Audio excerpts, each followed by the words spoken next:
प्रदीप चौधरी जी की बात करें, आप किसी भी क्षेत्र में चले जाइए, अब भी उद्घाटन चल रहे हैं, बहुत सड़कों पे काम चल रहा है। प्रधानमंत्री सड़क योजना के तहत बहुत काम हो रहा है। टिकट बिल्कुल भी पार्टी देने को बिल्कुल भी राजी नहीं थी। क्षेत्र से रिपोर्ट जाती है, वो नेगेटिव रिपोर्ट थी और पार्टी ने उनको नकार दिया, आपका टिकट नहीं हो सकता। हर विषय का वो जिक्र कर रहे हैं, तो निश्चित रूप से अभी शुरू हुआ है, देखना विकास की गंगा बहेगी इस क्षेत्र के अंदर। सैनी समाज ने तो हमारे को जो है दिल खोल के वोट दिया है, ये जीत ही सैनी समाज की है। सैनी समाज ने इतना वोट दिया है, हमें नहीं दे सकता। सैनी समाज एक राष्ट्रवादी समाज है। विधानसभा में उठाने का काम किया और देख लेना पहले सत्र में हमारे मुकेश चौधरी इस क्षेत्र के विकास की बात उठाने का काम करेंगे, ये मुझे पूर्ण विश्वास है। नमस्कार, स्वागत है आप सभी का बीजीटी न्यूज नेटवर्क पर और मैं हूं आपके साथ विपिन चौधरी। नकुड़ विधानसभा में विकास कार्यों को लेकर भाजपा युवा मोर्चा के पूर्व जिला अध्यक्ष गुरदेश चौधरी लगातार अपने विधायक डॉक्टर धर्म सिंह सैनी पर शब्दों के बाण चलाते रहे, लगातार उन्हें घेरते रहे। गुरदेश चौधरी के लगातार शब्दों के बाण चलाने के बाद परिणाम ये हुआ कि अभी 2022 का विधानसभा चुनाव जो संपन्न हुआ है, उसमें डॉक्टर धर्म सिंह सैनी नकुड़ विधानसभा से चुनाव हार गए हैं और भाजपा प्रत्याशी मुकेश चौधरी यहाँ से चुनाव जीतने में कामयाब हुए हैं। गुरदेश चौधरी इस समय हमारे साथ में मौजूद हैं। गुरदेश जी, बहुत बहुत स्वागत है आपका बीजीटी न्यूज नेटवर्क पर। बहुत बहुत धन्यवाद विपिन जी। और गुरदेश जी, सबसे पहला सवाल यही है, आप डॉक्टर धर्म सिंह सैनी का विरोध करते रहे, विधानसभा में विकास कार्यों को लेकर लगातार उन पर शब्दों के बाण चलाते रहे। विकास कार्यों को लेकर आपकी नाराजगी थी या किसी प्रकार का राजनीतिक द्वेष आपका उनके साथ था? विपिन जी, मैंने कोई विरोध नहीं किया। मैंने अपने जनप्रतिनिधि से अपने क्षेत्र के विकास की बात की थी और ये मेरा मूल अधिकार है, मेरा अपना अधिकार है। हर व्यक्ति का अपना मूल अधिकार होता है अपने जनप्रतिनिधि से विकास की चर्चा करना। मैंने अपने जनप्रतिनिधि से साफ शब्दों में मान सम्मान के साथ, आपने देखा होगा कहीं भी मैंने उनके लिए गलत शब्द का प्रयोग नहीं किया। मैंने अपने जनप्रतिनिधि से विकास की चर्चा करने का प्रयास किया था, जो कि उन्होंने नहीं दिया और इसका परिणाम आपने देखा ही 2022 के चुनाव में जनता ने उनको पूरी तरह से नकार दिया। कई बार आपसे मेरी चर्चा भी हुई और अपने युवा साथियों से मेरी विधानसभा में चर्चा हुई।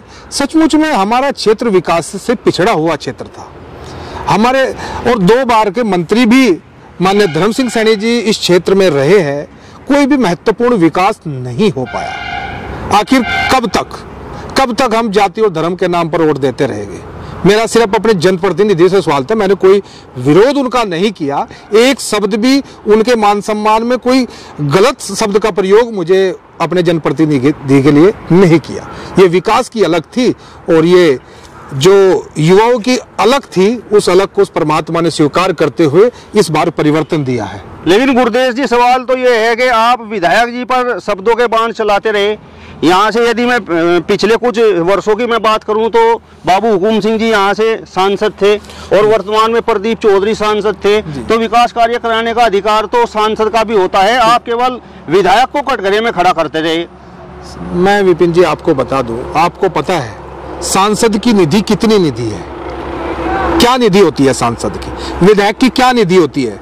हमारे प्रदीप चौधरी जी कोई मंत्री थोड़ा है, वो एक विभाग के मंत्री थे, आयुष मंत्री रहे, शिक्षा मंत्री रहे। वो चाहते तो अपने क्षेत्र में बहुत कुछ दे सकते थे, जिसके लिए उनको बरसों तक याद किया जा सकता था, परंतु नहीं दे पाए। और अगर आप प्रदीप चौधरी जी की बात करें, आप किसी भी क्षेत्र में चले जाइए, अब भी उद्घाटन चल रहे हैं, बहुत सड़कों पे काम चल रहा है। प्रधानमंत्री सड़क योजना के तहत बहुत काम हो रहा है और एक चारों तरफ से हाईवे आप देख रहे हैं, ये केंद्र के काम है। रेलवे डबल लाइन हो रही है और आपके जो है जितने हाईवे बने, ये केंद्र का काम है। हमारी आवाज लोकसभा में उठाने का काम प्रदीप चौधरी का, बाबू हुकुम सिंह का था। उन्होंने हमारी क्षेत्र की आवाज को उठाया। आप ही बता दीजिए आदरणीय मंत्री जी ने इस क्षेत्र की आवाज को कितनी बार सदन में उठाने का काम किया। आप तो संगठन से जुड़े रहे, दिल्ली लखनऊ आपका आना जाना लगा रहता है, तो जिस प्रकार आपने विधायक को कटघरे में किया, तो कभी शीर्ष नेतृत्व को भी इसकी जानकारी दी कि विधायक जी सुनते नहीं है, कार्य नहीं हो रहा है? 20 वर्षों से लगातार विधायक हैं, 2 बार के मंत्री हैं। देखो विपिन जी, ये लड़ाई सिर्फ क्षेत्र की लड़ाई नहीं थी और भारतीय जनता पार्टी एक संगठन नहीं है, एक आंदोलन है और ये किसी एक व्यक्ति की पार्टी नहीं है। ये ऐसे व्यक्तियों की पार्टी है। अटल बिहारी वाजपेयी दीनदयाल उपाध्याय जी, उन्होंने इस पार्टी को खड़ा किया है। आज आप भी नहीं बता सकते इस पार्टी का मालिक कौन है। इसमें हर व्यक्ति जिम्मेदार है। जिस तरह से हमारे राष्ट्रीय अध्यक्ष जी जिम्मेदार है, इसी तरह प्रदेश अध्यक्ष, क्षेत्रीय अध्यक्ष, जिला अध्यक्ष, हर कार्यकर्ता बूथ का अध्यक्ष तक जिम्मेदार है। सबके संज्ञान में मामला था और इसी मामले को ध्यान में देखते हुए टिकट बिल्कुल भी पार्टी देने को बिल्कुल भी राजी नहीं थी। क्षेत्र से रिपोर्ट जाती है, मेरी रिपोर्ट नहीं, उनके अपने जो है एजेंडे होते हैं, और जिस तरह से यहाँ से रिपोर्ट गई वो नेगेटिव रिपोर्ट थी और पार्टी ने उनको नकार दिया, आपका टिकट नहीं हो सकता। और निश्चित रूप से अगर भारतीय जनता पार्टी यहाँ से माननीय धर्म सिंह सैनी को चुनाव लड़ाने का काम करती तो निश्चित रूप से 10,000 20,000 की संख्या नहीं पार कर पाते, नोटा के बटन दबते यहाँ पे। लेकिन गुरुदेव जी, हम विधानसभा में घूमते हैं तो विधानसभा में सड़कों पर हम देखते हैं डॉक्टर धर्म सिंह सैनी के बोर्ड लगे हुए हैं। आखिर वो कौन से विकास कार्य थे जो आप चाहते थे लेकिन डॉक्टर धर्म सिंह सैनी यहाँ नकुड़ विधानसभा में वो नहीं कर पाए? देखो, खड़ुंजे, सड़क, इनका काम ये बहुत छोटे काम है। ये तो हम ब्लॉक प्रमुख से भी करा सकते हैं, हम जिला पंचायत अध्यक्ष से भी करा सकते हैं, जिला पंचायत सदस्य से भी करा सकते हैं, ग्राम प्रधान, कई सिस्टम है जिनसे हम ये खड़ोंजे और सड़कों का काम करा सकते हैं। जो विधानसभा और विधायक का काम है, एक मंत्री का काम है, जिस तरह से हम इस क्षेत्र में हैं, कोई भी महत्वपूर्ण डिग्री कॉलेज महिलाओं के लिए इस क्षेत्र में नहीं है। आपको भी घूमे हो इस क्षेत्र में, कहीं डिग्री कॉलेज आपने देखा हो तो बताओ। चलिए, अब तो आपके पसंदीदा व्यक्ति विधायक बन गए हैं और भारतीय जनता पार्टी की सरकार भी एक बार उत्तर प्रदेश में है, तो क्या आपको लगता है जो वर्तमान विधायक हैं मुकेश चौधरी भाजपा के टिकट पर यहाँ से जीतने में कामयाब हुए हैं, तो जिस प्रकार के विकास कार्य आप चाहते हैं विधानसभा में वो विकास कार्य मुकेश चौधरी कर पाएंगे? देखो, बिल्कुल पूरे संकल्प के साथ आदरणीय विधायक जी जनता के बीच में पहुंचे थे और संकल्प के साथ आपने देखा भी होगा जितने भी कार्यक्रम क्षेत्र के अंदर चल रहे हैं, उन्होंने एक बार भी इन बातों से मुंह नहीं मोड़ा। उन्होंने कहा कि मैं लाइब्रेरी की व्यवस्था कराऊंगा अच्छे क्षेत्र में, और जो विषय मैंने उठाए हर विषय का वो जिक्र कर रहे हैं। तो निश्चित रूप से अभी शुरू हुआ है, देखना विकास की गंगा बहेगी इस क्षेत्र के अंदर। और वो बहुत कर्मठ विधायक है, पहले बलियाखेड़ी के वो प्रमुख रहे, प्रमुख में उन्होंने कोई काम नहीं छोड़ा, सब काम कराए, आज तक भी उस क्षेत्र में याद किया जाता है। और इस बार भी उन्होंने जिसको चाहा उसको प्रमुख बनाया, क्योंकि जनता को पता है कि ये विकास कराने वाला व्यक्ति है। और पार्टी ने संकल्प के साथ में आशीर्वाद देकर मुकेश चौधरी को क्षेत्र में भेजा था। अब देश के अन्नदाता की यदि मैं बात करूं, देश का अन्नदाता ना तो आपके एजेंडे में है और ना अभी तक मैंने विधायक जी के एजेंडे में देखा है। आप लगातार विकास कार्यों को लेकर चर्चा करते रहे, शब्दों के बाण चलाते रहे, लेकिन नकुड़ विधानसभा में बिडवी शुगर मिल लंबे समय से बंद है और यहाँ का किसान टोडरपुर मिल से भी जुड़ा हुआ है। आपने एक बार भी प्रश्न नहीं उठाया कि बिडवी शुगर मिल भी चलनी चाहिए। और अभी मैं विधायक जी का एक साक्षात्कार देख रहा था जिसमें उन्होंने अपनी 5 प्राथमिकताएं गिनाई हैं जो नकुड़ विधानसभा में प्राथमिकता के आधार पर विकास कार्य होंगे। उसमें न तो बिडवी शुगर मिल का कहीं जिक्र है और न ही टोडरपुर मिल का जिक्र है। देखो विपिन जी, जैसे आप बीड़ी शुगर मिल की बात कर रहे हैं, इसके लिए हमारे पूर्व गन्ना मंत्री सुरेश राणा जी प्रयासरत थे और कोर्ट में मामला चल रहा है। मुझे लगता है कि अभी महीने 2 महीने में कोर्ट का फैसला आने वाला है। निश्चित रूप से शुगर मिल चलेगा। इसके लिए अगर कोई प्रयास कर रहा है तो भारतीय जनता पार्टी कर रही है। भारतीय जनता पार्टी के सांसद हो, विधायक हो, इनके महत्वपूर्ण एजेंडे में है। इसी तरह से अगर उसकी बात करें, आप साकुमरी शुगर मिल की बात करें, वो भी हमारे एजेंडे में है। निश्चित रूप से इस बार जब गन्ने का सीजन शुरू होगा तो निश्चित रूप से चलेगा। और आप यहाँ भी बताइए, इस प्रदेश के अंदर कितने शुगर मिल बंद थे, कितने चले? गागलहेड़ी पहले समाजवादी सरकार में, बसपा सरकार में बंद था, अब चला है नहीं चला है?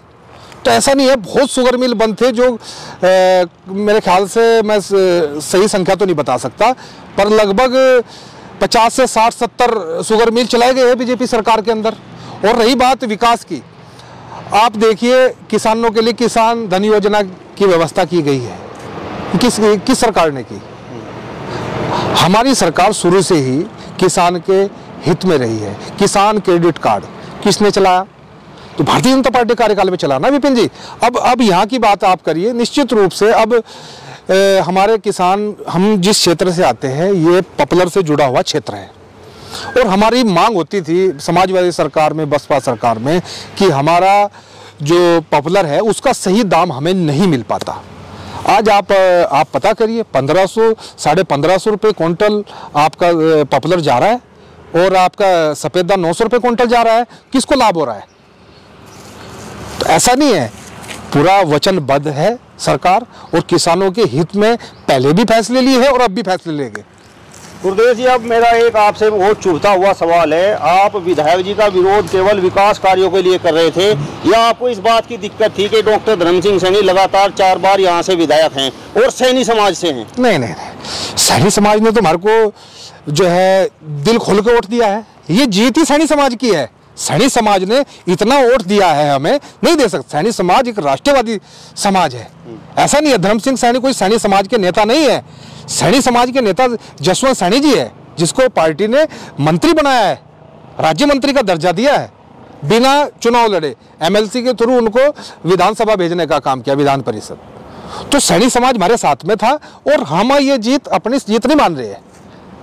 ये सैनी समाज ने, अगर जातिवाद की बात करें तो सैनी समाज ने भरपूर वोट दिया है, भरपूर आशीर्वाद मुकेश चौधरी को देने का काम किया। और मुझे एक भी कहीं भी किसी समाज के प्रति नहीं था, मैं किसी जाति के प्रति कोई मेरा विरोध नहीं था, मेरा विरोध था जनप्रतिनिधि के लिए।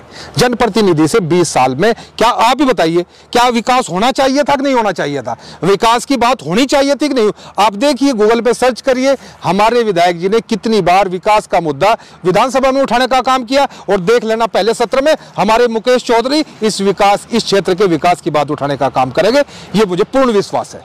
गुरदेव जी, आपने विरोध किया, आप कामयाब भी हो गए, लेकिन आपको क्या मिला? गुरदेव चौधरी जो कभी भारतीय जनता पार्टी युवा मोर्चा के जिला अध्यक्ष हुआ करते थे, आज पार्टी में अपने आप को कहां खड़ा हुआ पाते हैं? देखो, भारतीय जनता पार्टी में ये भारत की सबसे बड़ी पार्टी है, विश्व की सबसे बड़ी पार्टी है, उत्तर प्रदेश के सबसे बड़ी पार्टी है, लाखों कार्यकर्ता इसके सदस्य हैं, मैं भी उन लाखों में से एक सदस्य हूं। जरूरी नहीं है हर व्यक्ति को कोई महत्वपूर्ण जिम्मेदारी मिले। मेरे लिए मेरा संगठन, मेरा नाम आज मेरे पास आप चल के आए, किस लिए आए? मैं भारतीय जनता पार्टी का कार्यकर्ता, तो भारतीय जनता पार्टी से संबंधित मेरे से सवाल पूछ रहे हैं आप, इसलिए तो पूछते हैं। मैं पार्टी का कार्यकर्ता हूँ। कार्यकर्ता बहुत बड़ी बात होती है, कोई पद छोटा बड़ा, कोई ऊपर होता है, कभी नीचे, बहुत ये इसी का नाम पार्टी है। ये किसी जेब के उसका नहीं है, ये कार्यकर्ताओं की पार्टी है। और बहुत लोग ऐसे हैं जो कभी कुछ नहीं थे, आज बहुत बड़ी जिम्मेदारी के अंदर है। बहुत लोग ऐसे थे बहुत बड़ी जिम्मेदारी पे थे, आज कुछ नहीं है। तो हर आदमी का काम होता है, हमारा भी काम है, क्षेत्र में बटे हुए काम होते हैं, तो ऐसा नहीं है, तो चलता रहता है, संगठन का काम है। बहुत लोग ऐसे हैं। चलिए गुरदेव जी, बहुत बहुत धन्यवाद, आपने हमसे बातचीत की। और ये थे भाजपा युवा मोर्चा के पूर्व अध्यक्ष गुरदेव चौधरी जी, जिन्होंने बताया कि आखिर क्यों वे नकुड़ विधायक डॉक्टर धर्म सिंह सैनी का लगातार विरोध करते रहे।